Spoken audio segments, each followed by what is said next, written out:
All right, so you figured out who you are as your brand, right? Like you're there. Marquise, I know who I am, what I'm up to, and what I'm trying to bring to the world. Now let's talk about this idea of how do you create a connection with your personal brand. I got three things I want you to do.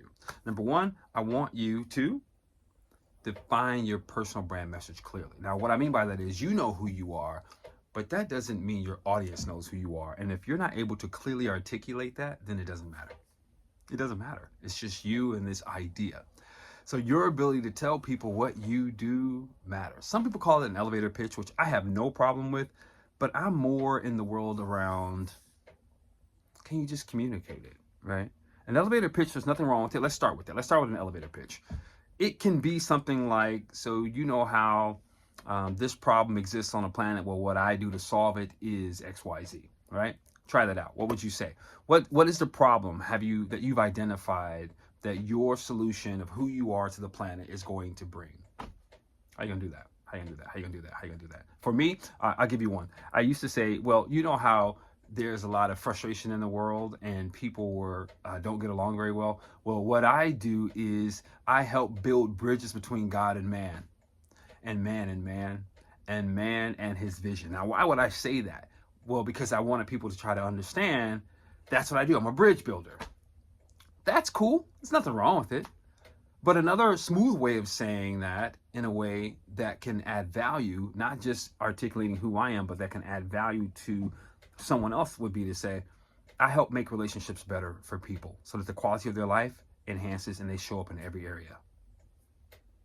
You see how that can add more value to someone versus just my canned quote? Nothing was wrong with the canned quote. It just has its limitations.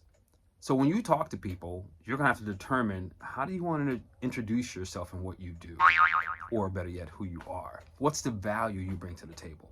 As a matter of fact, now that you are aware of your personal brand, I never, ever want you to introduce yourself again as being, I'm Marquise Martin Hayes, I'm a dad, etc. My job is, don't do that to yourself. Because what you're doing is you're automatically undermining who you are, your skills, your talents, the hard work you've put in, your contribution to the planet, and people don't get a sense. They don't get to feel you. But when people feel you and you speak from the place of who you are, all of a sudden, you resonate differently. They're like, whoa, wait a minute, I didn't expect that. So be the unexpected by being the original, unique you, by figuring out how to articulate who you are. So start with it. Start with this problem. Well, what I do to solve that problem in the world is XYZ. There's nothing wrong with starting there. But play with it, tinker it. I told you I'm a bridge builder, right? That's how I got started. That's now shifted to what I do is I help people discover how amazing they already are by removing barriers spiritually, mentally, and physically. That's what I do. Well, how do you do that? Well, that depends. I coach, I counsel, I'm an actor, I speak, I create wellness courses. I used to run the #1 juice bar in Chicago. I'm an ultra marathoner. I train communications. I could talk about it in many different ways. But what it did was invite them into a world. I didn't have to tell them I was an actor or any of those things, which allowed for conversations to go deeper because many times they're so intrigued. What I'll flip back on them and say is, who are you? And that gets them thinking differently than just the job that they perform. The second thing is engage your audience through storytelling. Now, I've got my notes, just want to make sure I get it right. Engage your audience through storytelling. I talked about that a little bit when I described how to take it from the elevator pitch to something conversational. But storytelling is one of those things that once you figure out how to do it, it changes the game for you. When you tell people factual information in a story format, research has shown us that they are 20 times more likely to remember it. 20. That's insane. 20 times more likely to remember the information you share with them if you tell it in a story format. So enroll in a storytelling course. Figure out how to tell a story. Have a beginning, a middle, and an end.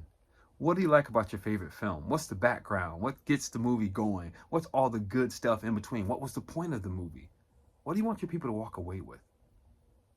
The same is true when it comes to you. What do you want people to feel about you?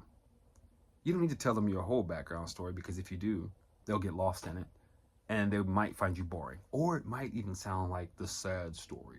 Take me because it was so hard. Nobody's really interested in taking losers. It's just not.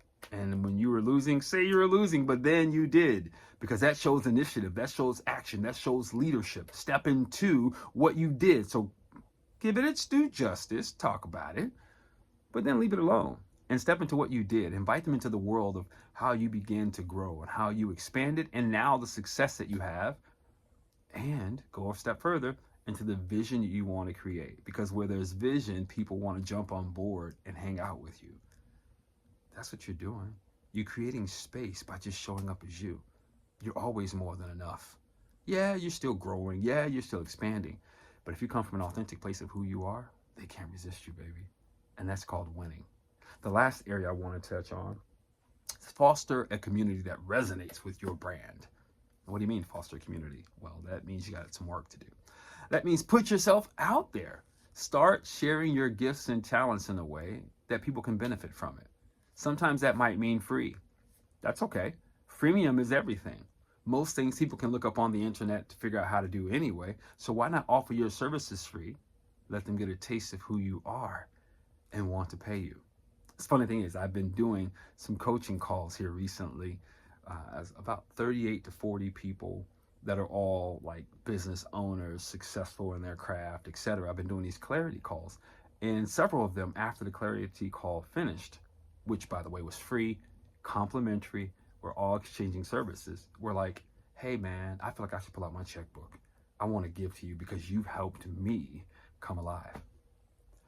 That's what happens when you start to foster community. So by doing things free, you set up opportunities down the road. My hope is that because I did it free with them, maybe down the road, they'll introduce me to their community where I can charge and grow more. Maybe they will, maybe they won't, but I'm definitely getting testimonies that I can use to build my craft. But it came through just giving. I promise you, if you step into the game just looking for the bottom line, just looking to earn money, you might. There's nothing wrong with that. It just may not have the impact, and you certainly won't foster a community that surrounds you. I know that when I finally start my juice chain again, juice bar chain, if I started in Chicago, it's going to take off. It's going to take off because I already have a following. I already fostered and created a community around it. I've already fostered and created a community around wellness and health. I've had a chance to work with thousands of people in Chicago just doing that alone. So because of the giving, because of the sharing, people feel familiar. People feel comfortable. Now, don't get me wrong, there may be some imbalance here or there because people do what they do. But what you've done is you've began to create that around your personal brand. And when it's time for you to garner or gather or raise funds toward a cause, who are they going to think about when that solution comes up or when they're looking for a solution? They're going to think about you because you're clear about the problem you're after and you're clear about the solutions and you're offering those solutions. All I'm saying is, listen, you were meant to live in community. So why not show up in your authentic self? Learn how to tell the story of who you are so they can fully understand it and remember it, because they're 20 times more likely when it's told in a story format. And then create a community that you can cash in on later. But even if you don't cash in, you know what you've done? You've sown into the spirit world. And that's super important, because you may not cash in where you are, but down the road when someone calls you to their community, it's all good. Listen, I want you to subscribe to my free VIP group. There's going to be lots of nuggets in there where we get to do a lot of one-on-one type stuff. I'm fostering community, as well as share, subscribe, and encourage somebody else with this video. Thank you.